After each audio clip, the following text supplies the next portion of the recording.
The great chamber of the Galactic Council floated in silence above the neutral moon of Axis 7. Inside, representatives from 47 different species gathered around a massive holographic display. The display showed a small blue planet in a distant star system. Earth, they called it. Ambassador Velkara adjusted her compound eyes as she watched the proceedings. Her insectoid body shifted nervously in her floating chair. Something about this felt wrong. The council had called an emergency session to discuss the human problem. She did not understand why it required such urgency. The Krelthak representative stood at the center podium. His reptilian features were set in what his species considered a pleasant expression. To most other species, it looked like a predator sizing up prey. He gestured at the holographic Earth with one clawed hand. "Honored council members," the Krelthak began, his voice rumbling through the translation devices. "The species called humans have expanded into 3 star systems that the Krelthak Dominion claims as ours. They refuse to leave. They refuse to acknowledge our superior claim. This cannot stand." Murmurs rippled through the chamber. Velkara's antennae twitched. She pulled up the data on humans. They were newcomers to the galactic stage. Radio signals detected only 200 years ago. First spaceflight achieved 80 years ago. Primitive chemical rockets and kinetic weapons. "What do you propose?" asked the council speaker, an ancient being of pure energy contained in a crystalline matrix. "Pacification," the Krelthak said simply. "My people request permission to remove the human presence from our territories. It will be quick. Educational. A demonstration of proper galactic order." Velkara's mandibles clicked in distress. She rose from her seat. "Honored speaker, I must object. We know very little about this species. Should we not study them first? Perhaps negotiate?" The chamber filled with a sound that the translation devices rendered as laughter. A large slug-like delegate spoke up. "Ambassador Velkara, please. Look at the data. Humans have no shield technology, no plasma weapons, no faster-than-light combat capability. Their largest warships mass less than our cargo vessels. What threat could they possibly pose?" The Krelthak military analyst projected new images above the assembly. Human spacecraft appeared, boxy and crude. "Their weapons still use chemical propellants," the analyst said, derision clear in his tone. "Solid projectiles accelerated by explosions. Technology we abandoned 3,000 years ago. Our shields will treat their attacks as mild rain." "Estimated time to complete pacification?" the speaker asked. 14 cycles, honored speaker. Perhaps less. 3,000 warships should be more than sufficient." The Krelthak analyst displayed battle simulations. Each one showed swift Krelthak victory. Human defenses crumbled in every scenario. Velkara checked her personal data pad. Her search brought up Earth's classification. Class 12 Death World, one of the highest danger ratings for inhabited planets in the entire galactic database. High gravity, dangerous oxygen levels, extreme temperature variations, numerous predator species. She tried once more.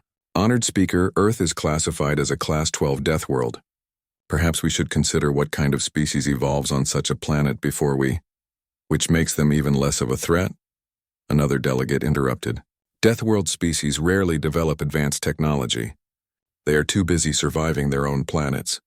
"The vote, honored speaker?" The speaker's crystalline form pulsed. "Very well. All in favor of authorizing Krelthak Dominion forces to pacify human settlements in disputed territories?" 43 delegates signaled approval. Only Velkara and 2 others abstained. The decision was made. Within hours, the Krelthak fleet entered the Sol system. 3,000 warships, each one carrying enough firepower to level a continent. They assembled in formation beyond the orbit of Neptune. Their commander transmitted the standard subjugation demand across all frequencies. The human response came within minutes. The Krelthak commander played it for the council on an open channel, a human voice calm and measured speaking through translation software. "Unknown hostile forces, this is Earth Defense Command. You have entered sovereign human space without authorization. Your intentions are clearly hostile. Turn back now.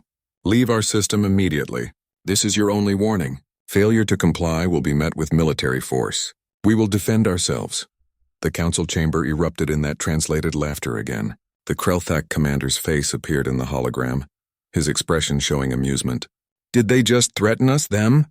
With their chemical rockets and explosive bullets?" More laughter rippled through the assembled delegates. "Begin the pacification." the Krelthak commander ordered. His fleet began moving toward Earth. The delegates settled into their seats. Many ordered refreshments. This would be educational, they agreed. A useful demonstration of what happened to primitive species who overstepped their place in galactic society. They expected it to be over by morning. Velkara watched the tactical display with growing dread. She noticed something the others did not. The human response time had been remarkably fast, and their warning had contained no fear. No pleading. Just cold measured determination. She had a terrible feeling that the Council had made a catastrophic mistake. But it was too late now. The fleet was already past the point of no return. The Krelthak fleet moved through the Sol system like a tide of destruction. Their sensors showed approximately 200 human military spacecraft in orbit around Earth. The numbers seemed laughable. 3,000 warships against 200 defenders. In the council chamber, delegates watched the tactical display. Some had brought food. Others discussed trade agreements. This would be over quickly, they believed. Just another day in galactic politics. Ambassador Velkara could not look away from the display. She had spent the past hours researching everything available about humans. The more she learned, the more concerned she became. But what could she do now? The attack had already begun. The first wave of human defenders moved to intercept the Krelthak advance. Small angular ships with primitive fusion drives. The Krelthak weapons batteries opened fire. Plasma lances, bright enough to be seen from the council chamber, cut through space. The first dozen human ships simply vanished, torn apart by weapons they had no defense against. See? The slug-like delegate said, munching on something that looked like crystallized gas. Over before it started. These humans have no chance at all. Then the impossible began. Earth's surface lit up like a star going nova. Thousands of launch signatures erupted simultaneously from the planet, from the moon, from hidden platforms throughout near-Earth space. Missiles. Thousands upon thousands of missiles. They are launching their entire arsenal at once? A delegate asked, confused. That makes no tactical sense. They should conserve their resources. The Krelthak commander seemed unconcerned. Missiles. Chemical propellant missiles. Our point defense systems will handle them easily. He gave the order. His fleet's defensive weapons came online. Automated systems began targeting the incoming missiles. But these missiles moved faster than the tactical computers predicted. Much faster. They accelerated in ways that should not be possible with chemical propellants. They maneuvered with precision that suggested advanced targeting systems the humans supposedly did not possess. And then they started detonating. The first explosion registered at 70 kilotons. Then another at 100. Then 500. The council chamber fell silent. Velkara's mandibles clicked in shock. She checked the readings 3 times to be certain. Those are nuclear weapons, she said quietly. They are using nuclear weapons in space combat. Nuclear? The slug delegate recoiled. But that is barbaric. Such crude radioactive technology was banned by all civilized species millennia ago. Why would anyone use nuclear weapons in modern warfare? On the tactical display, a Krelthak dreadnought shields flickered under sustained nuclear bombardment. 5 missiles hit in rapid succession, 10, 20. The shields failed. The dreadnought broke apart, spilling atmosphere and bodies into space. The chamber erupted into chaos.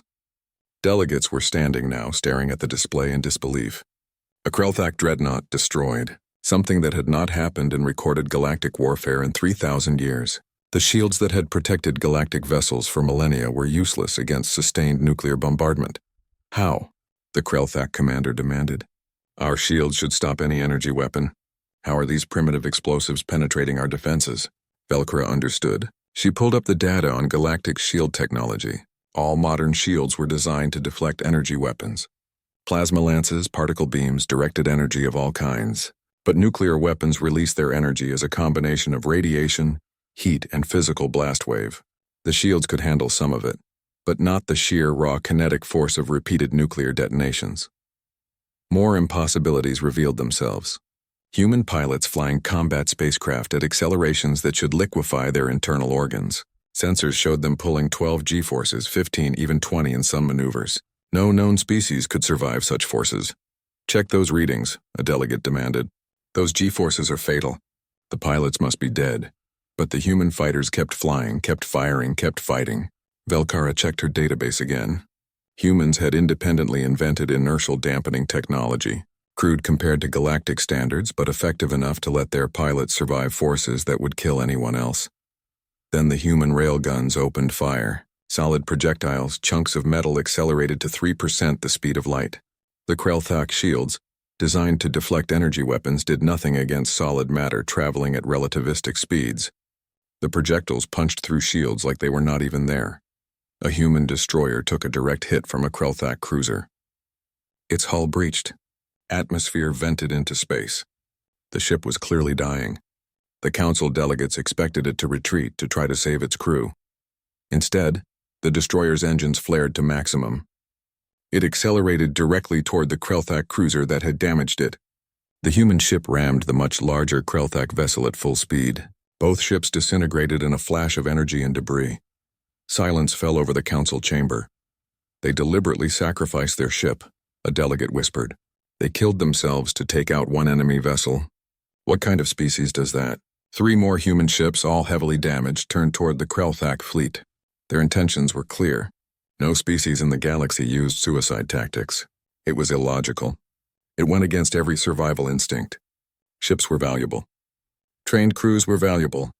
You retreated when defeat was certain. You preserved your forces. Humans apparently had different ideas about acceptable tactics.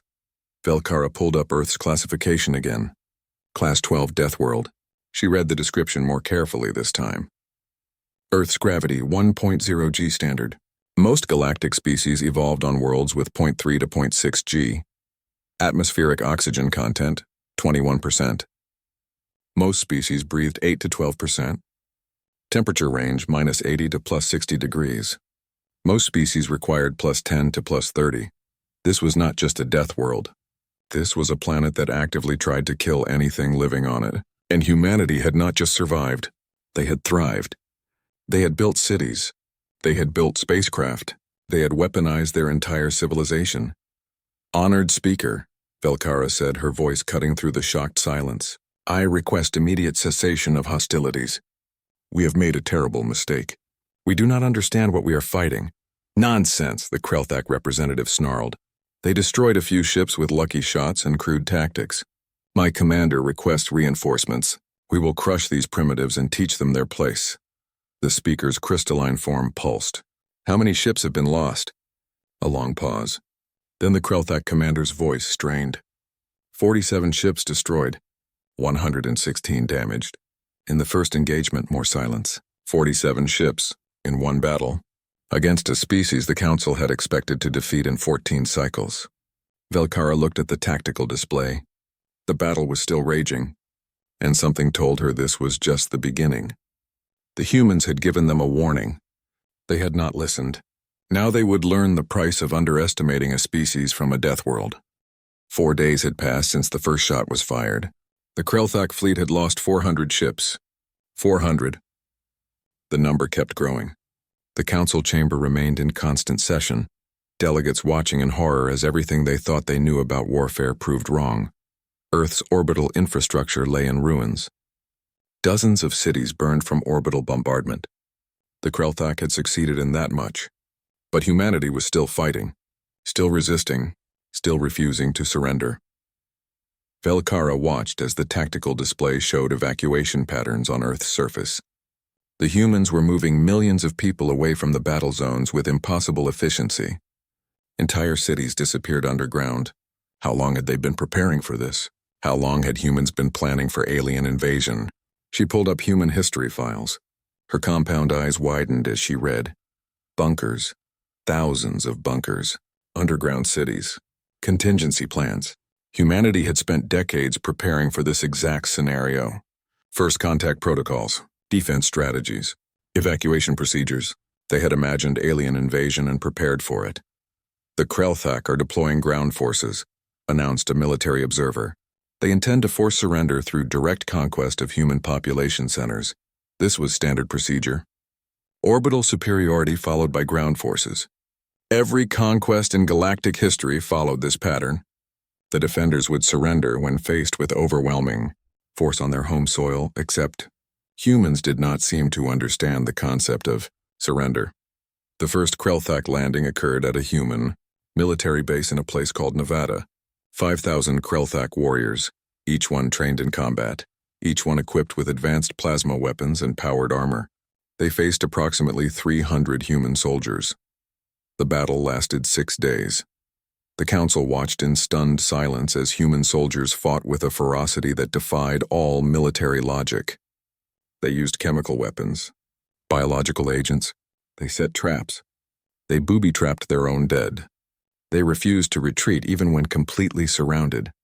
A Krelthak warrior fired a plasma lance through a human soldier's chest. The human looked down at the wound, applied some kind of medical foam, and kept firing. He killed 3 more Krelthak before finally collapsing. "This is medically impossible," a council physician stated. "That injury should have killed him instantly. The pain alone should have incapacitated him." Velkara checked her files again. Human pain tolerance, human endurance. Humans evolved as persistence hunters. They chased prey for days until it collapsed from exhaustion. They could run for hours without stopping.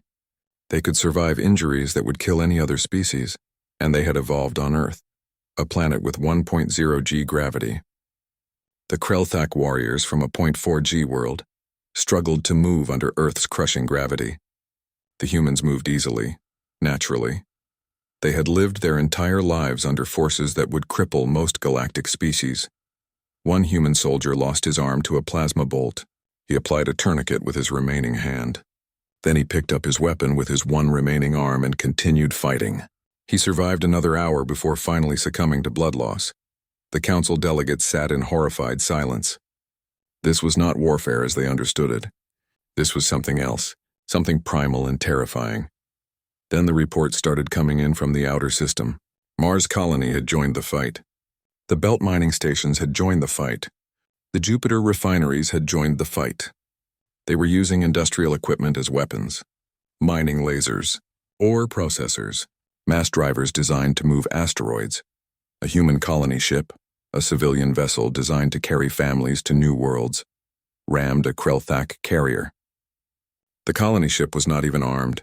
2,000 civilians died in the impact, but they took 6,000 Krelthak with them. The council intercepted the colony ship's final transmission. A woman's voice calmed despite the alarms blaring in the background. "For Earth, for humanity. Remember us. Remember that we did not go quietly. Remember that we made them pay for every meter. Remember the defense of Sol." Velkara realized she was witnessing something unprecedented in galactic history, an entire species united in defiance. Not just the military, everyone, the civilians were fighting. The children were being evacuated by people who then returned to the front lines. This was total war. She pulled up human history files again. Her mandibles clicked in shock as she read. Humans had been fighting each other for their entire recorded history. Every single generation had known war. They had fought over resources, territory, ideology, religion. They had refined warfare into an art form over 10,000 years. She found concepts that did not translate into any galactic language. Scorched earth, Pyrrhic victory, mutually assured destruction, last stand, no surrender. Remember the Alamo, they shall not pass. These were not just military strategies. These were cultural values. A human transmission broke through on an open channel. A military officer speaking directly to the Krelthak commander. "You want to know why we fight? You want to know why we refuse to surrender? Because you came to our home? You threatened our families. You attacked Earth, and we remember everything. We remember every slight, every attack, every threat. We have fought each other for 10,000 years. What makes you think we fear you?" The transmission ended. The council chamber remained silent. Then the tactical display showed something that made Velkara's hearts freeze. A human ship, an artificial intelligence-controlled vessel, was following the Krelthak commander's flagship. The human ship had followed it through 3 faster-than-light jumps. Following it. Hunting it. The AI ship waited until the Krelthak flagship emerged from its 3rd jump. Then it detonated its entire nuclear arsenal at point-blank range. The flagship and the AI ship vanished in a ball of nuclear fire. Revenge. An AI had hunted down and killed an enemy commander out of revenge. Not strategy. Not tactics. Revenge. Velkara realized with growing horror that humanity had programmed their artificial intelligence with human values. Even their machines refused to forgive. "Honored Speaker," Velkara said, rising to her full height, "I formally request immediate cessation of all hostilities. We must sue for peace before this escalates further. Never, the Krelthak representative roared. We will crush these primitives. We will show them the price of defiance. Then you doom us all, Velkara said quietly. She looked at the tactical display. More human ships were arriving. More defenses were coming online, and the humans showed no signs of stopping. They would fight until they won, or until every last human was dead. She suspected they had no preference between the two options. 2 months. The war had lasted 2 months. The Krelthak Dominion had committed their entire military to the Sol system. 12,000 warships. They had lost 3,000. Earth was burning, but Earth had not fallen. The Galactic Council convened an emergency session. Ambassador Velkara stood at the central podium, exhausted from weeks of research and sleepless nights. She had information that the Council needed to hear. Information that terrified her. Honored speaker, distinguished delegates, she began. I have completed my analysis of humanity. I formally request that the Council immediately halt all hostilities and sue for peace. If we do not, we may face an existential threat to galactic stability. The chamber erupted in protest. Existential threat? From primitives who cannot even defend their own planet. The Krelthak representative was almost incoherent with rage. We have them pinned down. Victory is within reach. Victory? Velkara's antenna flattened against her head. You have lost 3,000 ships. Earth has lost 4 billion people. But they are still fighting. They have not even begun to negotiate. Tell me, honored Krelthak representative, what does victory look like when your enemy prefers death to surrender? She activated the display. Human data filled the chamber. Let me tell you what I have learned about humanity. They came from a world that tried to kill them every day. Earth is a Class 12 death world, the highest danger rating for inhabited planets. They evolved surrounded by predators, by diseases, by natural disasters. They learned to fight by fighting everything. She pulled up images of Earth's predators. They share their planet with creatures that can kill them easily. Bears that mass 600 kilograms, crocodiles with bite forces that crush bone, sharks that have hunted in their oceans for 400 million years, and yet humans became the dominant species. Do you know how? No one answered. Velkara continued. They outthought them. They outadapted them. They turned everything into a weapon. They made tools. They made fire. They made weapons. And when that was not enough, they domesticated other predators to help them. They turned wolves into servants. They made the planet's dangers work for them. She showed human history. Then they started fighting each other. They have documented over 14,000 wars in recorded history. Every generation has known conflict. They have perfected warfare over 10,000 years. And somehow, despite all this violence, they learned to value peace. They created art, music, philosophy. They built cities and cultures while simultaneously building weapons. The delegates watched in silence as Velkara displayed human achievements. They have been in space for only 80 years. In that time, they have colonized 4 planets and over 200 stations. How? They ignore safety protocols that all other species consider mandatory. They accept casualties that would end any other colonization effort. Acceptable losses. That is a human military term. They plan for death. A new voice spoke up. Ambassador Velkara, are you suggesting that humans are somehow superior to galactic species? No, Velkara said quietly. I am suggesting that they are fundamentally different. They evolved in hell and learned to love it. They can survive injuries that would kill us. They can endure conditions that would incapacitate us. And most terrifying of all, they do not fear death the way we do. They see it as acceptable, even honorable under the right circumstances. She showed recent reports from the front lines. The Krelthak ground forces report severe psychological problems. Human prisoners refuse to break under interrogation. Human soldiers leave messages in captured bunkers. Messages like "You are next." They use psychological warfare as effectively as physical warfare. Krelthak warriors are requesting rotation out of combat zones due to stress. This is ridiculous, the Krelthak representative snarled. Our warriors are the finest in the galaxy. They do not suffer from stress. Your warriors evolved on a planet where the most dangerous predator mass 50 kilograms, Velkara replied. Humans evolved alongside creatures that saw them as food. Your warriors have never faced an enemy that refuses to surrender. That turns every death into a weapon. That makes their own bodies into weapons when nothing else remains. Then the tactical display showed something that made the entire chamber fall silent. Long-range sensors had detected 40 human ships entering the system at faster-than-light speeds. But humans did not have faster-than-light combat drives. Where had these ships come from? Velkara checked the data. Her mandibles clicked in shock. Those are colony ships, generation ships, vessels designed to carry humans to distant stars. They have been retrofitted with weapons. They cannibalize their own future to defend their present. The implications hit the Council like a physical blow. Humanity had sacrificed their expansion into the galaxy. They had taken apart the ships meant to carry their children to new worlds. They had turned them into warships. They had sacrificed their future for revenge. The human fleet broadcast a message. It played through every speaker in the Council chamber. A human voice, cold and hard. To the Galactic Council. You authorized this attack on our home. You gave the order to pacify us. You thought we were primitives who would surrender easily. You were wrong. When we are done with the Krelthak, we are coming for you. Humanity does not forgive. Humanity does not forget. You have awakened something you cannot control. The transmission ended. The Council chamber descended into chaos. Delegates were shouting. Some were calling for immediate military mobilization. Others demanded peace negotiations. Velkara stood at the podium waiting for silence. Do you understand now? She asked quietly. We did not attack a primitive species. We unified a species of Deathworld predators and gave them a common enemy. Us. We turned humanity's violence away from each other and toward the galaxy. We created the threat we now face. The speaker's crystalline form pulsed with agitation. What do you recommend, Ambassador Velkara? Immediate cessation of hostilities. Complete withdrawal of all Krelthak forces. Open peace negotiations with humanity.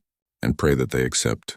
Because if they do not, we face a species that has spent 10,000 years perfecting warfare while simultaneously building civilization.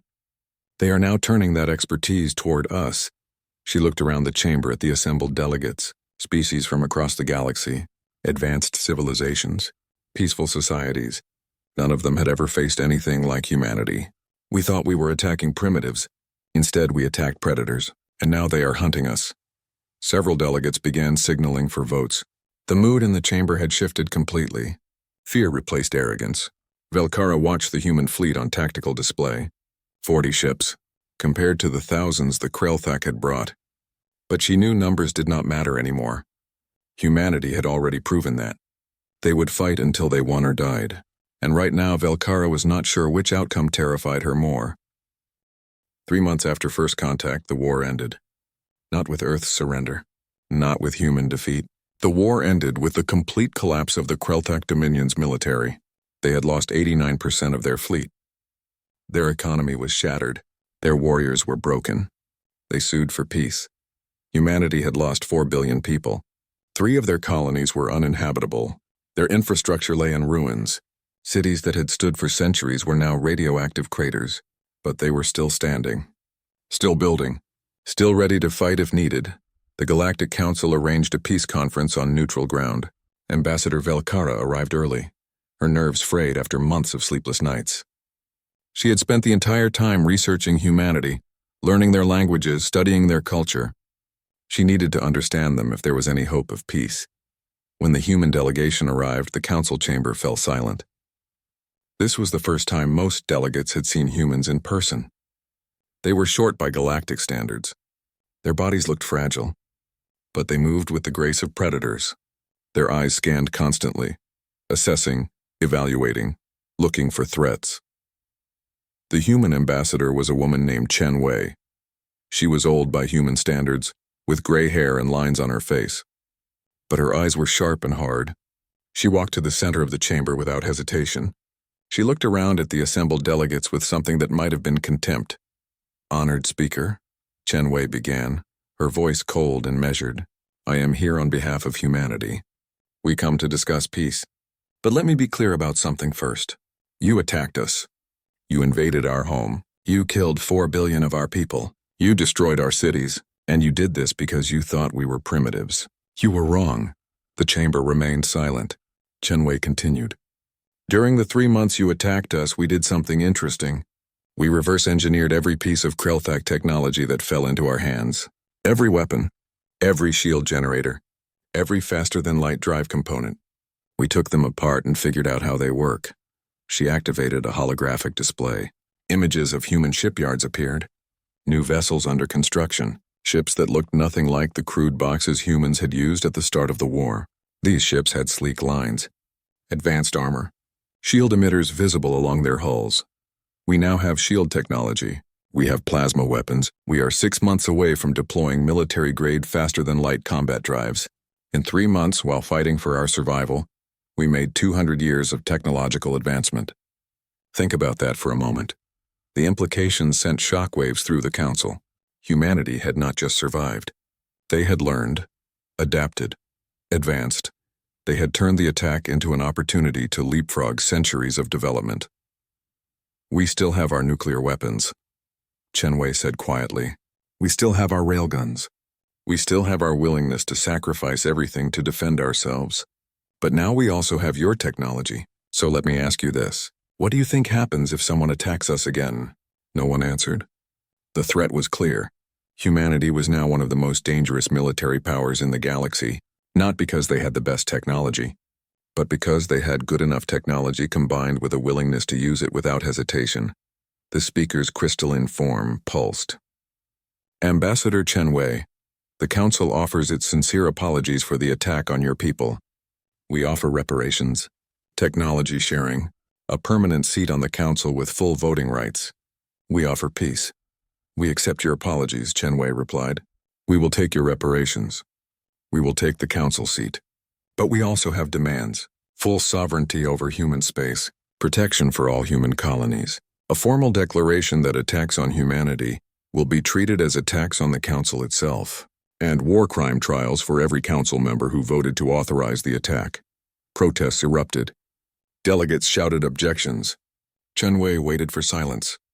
When the chamber quieted, she spoke again. You thought you could attack us without consequences. You were wrong. 4 billion humans died because of your vote. Someone must be held accountable. The Council had no choice. They agreed to every demand. Humanity joined the Galactic Council not as primitives seeking acceptance, but as equals demanding respect. The war crime trials proceeded. Several delegates were found guilty. They served sentences in human prisons on Earth, learning firsthand what it meant to survive on a death world. But Chen Wei did something unexpected. She also proposed a mutual defense pact. Humanity would defend Council species from external threats. They would share their unique perspective on warfare and survival, not because they wanted to conquer, but because they wanted to ensure no species ever faced what they had faced. Ambassador Velkara approached Chen Wei after the formal session ended. I wanted to apologize personally, she said, her antennae drooping. I tried to stop the attack. I failed. I am sorry for what my failure cost your people. Chen Wei studied her for a moment. Then something surprising happened. She smiled. It was a sad smile, but genuine. You tried. That matters. You saw the danger when others saw only opportunity. Humanity needs allies like you. Friends who will tell us when we are wrong. Will you be that friend? Velkara's mandibles clicked in surprise. You would trust me? After everything? You tried to save us. You studied us when others dismissed us. You learned what we were before it was too late. Yes, I trust you. Humanity needs friends. We have learned that the hard way.